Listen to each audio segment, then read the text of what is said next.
Вечерва дознаваме кои настани успешни приказни одбележаа 2021 во Охрид. Охрид Ньюс по 8 пат ќе промовира годишната ревија на настани. Советот го усвои буџетот на општина Охрид за 2022 година тежок 652 милиони денари, најмногу средства издвоени во програмите за уредување градежно земјиште за територијалната противпожарна единица, туризам, спорт и рекреација. Охридската чаршија вечерва ќе потоне во мрак. Дукенџиите ќе достават барање до општина Охрид за да работат оваа недела, пошто ќе се насочат кон институционално решавање на проблемот. Извлечен тетовчанец заглавен со возилото во снежните наноси на Галичица, кој се движел на регионалниот пат од Тешево Свети Наум, на кој има активна забрана за движење со возила во зима.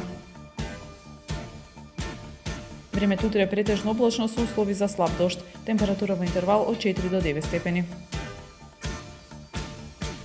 Следевте една минута вести на Охрид Ньюс.